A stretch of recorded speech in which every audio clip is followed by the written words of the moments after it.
Saya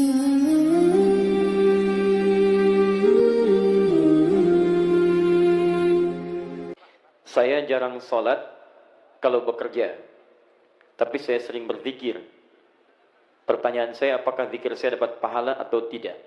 Jadi maksudnya dia zikir tapi tidak sholat. Baik, bagaimana statusnya? Kiai Haji Muhammad Hashim bin Asy'ari, Hadratus Syekh, pernah menulis 19 kitab. Kitab keduanya disebut dengan Risalah Ahlus Sunnah wal Jamaah.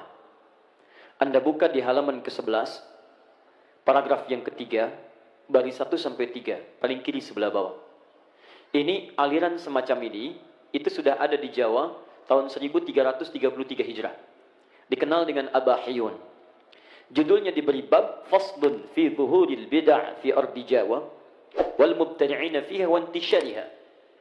Pasal tentang datangnya aliran-aliran yang menyimpang di tanah Jawa, penyebarannya dan tokoh-tokohnya. Di antaranya dikenal dengan Abahiyun. Siapa Abahiyun itu? Yaitu orang-orang yang berzikir dalam dirinya. Kemudian dia menyimpulkan wasafa qalbuhu. Hatinya telah merasa bersih, merasa tenang. Wala yantabiqu alaihi al-amru wan nahyu. Dan tidak berlaku lagi bagi dia larangan dan perintah. Karena itu orang ini, dia sudah merasa nggak usah sholat. Karena sholat itu bagian dari zikir. Yang penting saya sudah bisa zikir, saya sudah sholat. Sehingga dia mengatakan, kalau orang masih sholat-sholat itu masih latihan. Karena orang kalau sudah sholat, sudah dekat dengan Allah. Fayantabiqu alaihi al-iman wa akhtar al-iman ala al-kufri. Dia memilih beriman, dia merasa beriman, dia tidak kafir, yang penting dia zikir, dia tidak sholat. Kata Syekh Hashim, ini termasuk kepercayaan yang menyimpang, aliran yang menyimpang, dan dikenal kemudian dengan aliran kebatinan. Kebatinan itu zikirnya cuma akhlak saja, yang penting akhlak baik. Zikir dalam diri tidak usah sholat. Maka yang seperti ini dianggap bertentangan dengan aliran-aliran atau dianggap bertentangan dengan nilai-nilai dalam Al-Quran dan Sunnah Rasulullah Sallallahu Alaihi Wasallam. Karena di antara makna zikir itu sholat. Jadi kalau anda tidak sholat berarti anda meninggalkan zikir.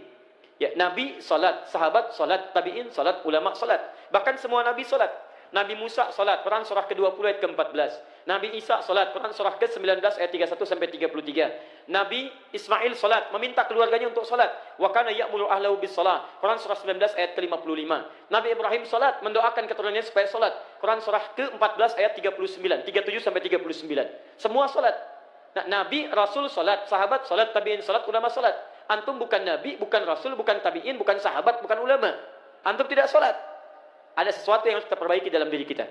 Disingkatnya, tidak dibenarkan sholat hanya berzikir saja dalam diri kita, tapi harus diwujudkan dalam bentuk gerakan-gerakan ibadah sholat. Ya. Boleh berzikir.